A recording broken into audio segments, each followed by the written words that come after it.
busy was the summer in terms of growth? And I know we've had some ongoing projects we'll talk about. Well, any new businesses or? We do have one new business that's coming to Iowa that we're very excited about because it's the redevelopment of an old building. Our drugstore is a staple business in this community, and really a lot of Iowa's history was founded on the drugstore. Dr. Cook was the founder of Iowa, was the first pharmacist there, and that family has remained here throughout the, I guess, decade, you can say. And so the original drugstore was taken down several years ago. Their second location, they're in their third building now, their second location has remained empty for a number of years. And that building was purchased a few years back, and the owner has remodeled the building and refurbished it to get ready for a lease. And so he has named his tenant, which is, the name of the tenant is Kindred Kind. And they're going to be, it's sort of a consignment shop, but it's going to be craft vendors, art vendors, and this building will consist of about 14 different businesses in one building. And they have really done a tremendous amount of work to the building to get it ready. And they're going to be opening, their grand opening is Depot Day, October the 8th. So we've been in touch with the owners of the business, and they're pretty much full with their vendor list, and all the vendors will be there on October the 8th. And we really hope that this business does well and is a drawing tool for our card for Iowa. They're going to do a lot of online marketing. There's 14 businesses in there that want to sell their products. So we'll have 14 different more businesses marketing Iowa. So that's going to be really cool. And of course, the building itself, just dressing it up. I think we have seen an uptick in activity in the town over the summer. A lot of people are doing some home improvements. We've got some new homes going up as well, which has been great. Right now, I think there are about 6 or 7 houses under construction, and those will be ready in a couple of weeks. One interesting thing is, in the Iowa market, you do have people that want to move here. A lot of people are not aware that Iowa is a 100% USDA target zone. So those loans are fairly easy to get. And so we're going to have something here at the Town Hall on September the 27th. That's a Tuesday. It's going to start at 6:30 p.m. We are partnering with the People's Bank, and their loan officers are going to come down here and do a workshop with potential homeowners. Folks that are interested in buying a home but may not be aware of the different loan opportunities available. And we're going to try to clear some of that red tape.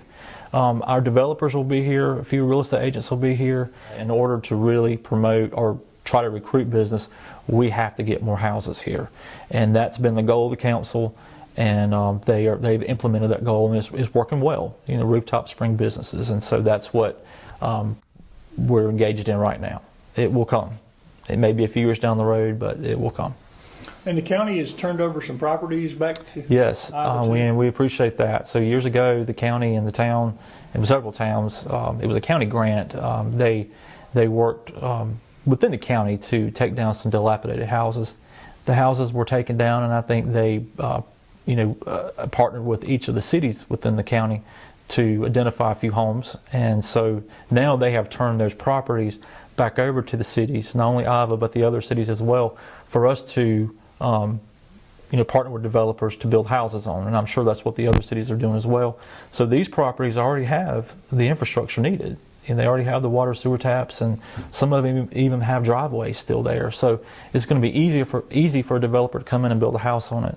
And so yeah, they've returned those to the town, and like I said, we appreciate that, and we're moving on with developers now to get houses on those properties. Where are we on the library relocation downtown? Okay, that is that's starting to wrap up now. We have an earmark from the state, and we want to applaud our delegation for that. There's a $500,000 earmark, and then the school district's contribution, and then the county. We're working with the county along with the Library Commission on a grant, and they've taken the lead on that and have done a great job. And from what I understand, that's been approved or close to approval. So what happens next is the library will temporarily not close, but relocate to a town building, and we're looking at our Civic Center or our Mac Center for them to temporarily relocate while construction takes place. The area is growing, which means the school system is growing. The Crescent High School in particular, more kids are driving to school now. You have more athletic events. They've really updated their facilities there,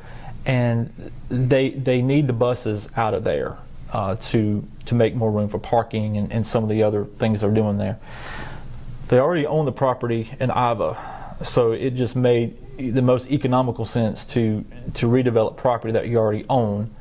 And how this benefits Iva is, bringing this traffic into town will help us with traffic count on the highway to get more businesses to develop along the highway.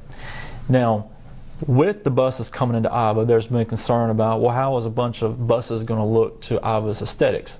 We've been careful about our appearance in downtown. We've been careful about the way we maintain our properties, and we want everything to look nice. The same thing will happen with the school district. If you ride down by the district office now, they maintain their properties really well. They stay up on their lawn maintenance. Their facilities look good, and that's going to be the same thing with this bus parking lot. It's not just going to be a fence out there. It's going to be a nice gated area with brick pedestals and landscaping, and it's going to be done really well. The school district will be purchasing the library there, updating that facility, and having all their employees there. You've got a new library going in on Main Street, $1.2 million investment right there on Main Street, or renovation on Main Street, which is going to really do wonders for our downtown. We have an antique body shop, which is a senior adult gym that's currently in that building, that's going to be going into another building. So you've got a renovation of another facility that's going to be taking place as well. And not only will we be moving senior adults into another building for exercising, but we're going to open that up to the community for use as well. So you've got several areas of town that are fixing to have thousands of dollars worth of improvements being made. That's all going to benefit Iva and really position the town for. It's going to really staple our purpose, to provide community services. The school district is just really growing, and their ranking in the state, it continues to climb, and they alone are recruitment for people to move into this district. We're fixing to start some major work on our dime store as well. We've got a couple of grants in the works there. We've already replaced the roof on it. That was the first thing that had to be done. We had to get the building in the dry. So you've got another building right on Main Street that's fixing to undergo some major renovations as well, that's going to be available for the public. That's going to be a community space. It's a huge space, and that building really, I guess you could say, is the heart of Iva, because it's right there in the square. The mural of the old depot is there, and we'll be announcing plans for that really soon. We've already got some renderings that we're going to be putting out probably within the next couple of weeks. The renderings itself will depict what the outside is going to look like and what the intent is for the building. But the interior, we still have some things that we got to work out on that. But that building, the library, the new gym, all of this is going to be happening right in downtown when you have construction going on at the ball field as well, and you've got new houses going in. It's really a very exciting time for the town. It's really defining a moment that'll be in the history books for redevelopment for the town. So we're just looking forward to all this stuff. It's not going to happen overnight, but we're writing some history now. One other exciting thing is moving the ball field. So we talked about the school district taking the ball field in town back for the school bus parking and their district administrative offices. So what we're doing is we have another ball field in town. We refer to it as the Highway 184 ball field. But that ball field is located on Highway 184, headed towards Iva Elementary. And some old tennis courts down there. There's a creek that runs through it. It's probably about 4 or 5 acres. We purchased some property that adjoins that property about a year ago, another 4 or 5 acres. So we're combining all that together to really create a good recreational area. We needed this because the ball field in town needs to move somewhere.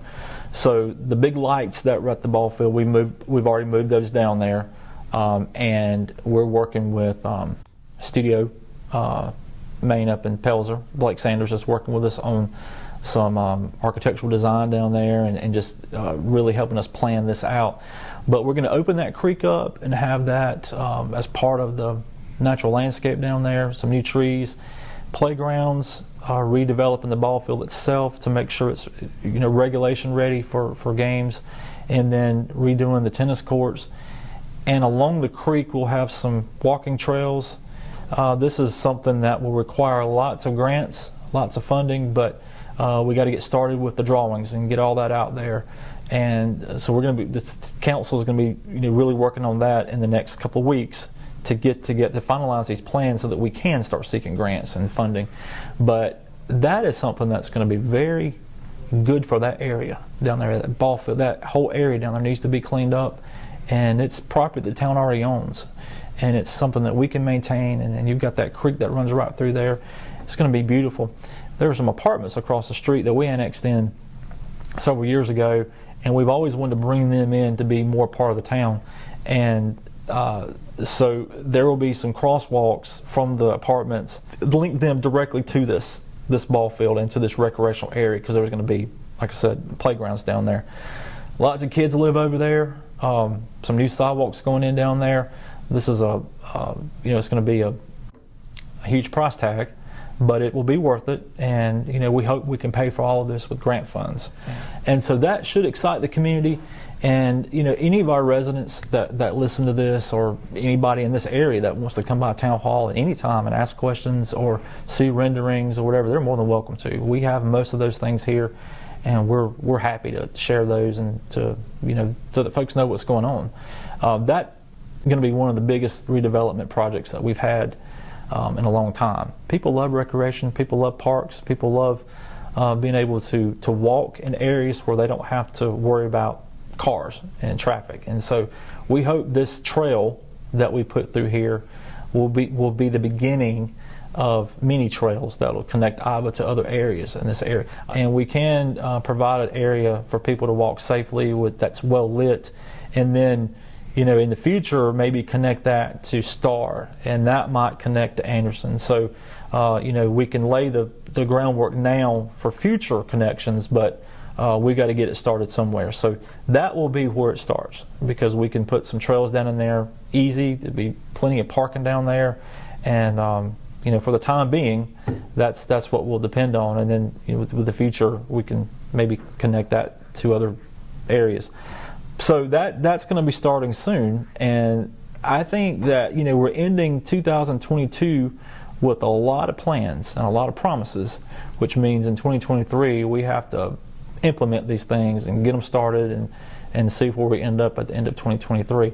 But I always appreciate you coming down, because this is an opportunity for us to really let our community know, and the other communities in the county know what's going on in this southern part of the county. I always said Iowa is the first city that you come into, or the first city, it's our gateway into Anderson County from Georgia, from the lower part of the county. A lot of folks come through here when they're traveling up to Anderson from Augusta, or leaving Anderson headed towards Augusta, of course the Lake region.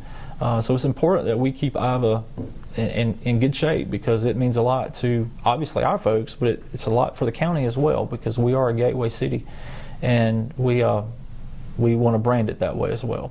So we want to make sure we have things here for our folks to enjoy, visitors to enjoy, but we want to be a good gateway when people come into the county. This is what you get when you come into Anderson County.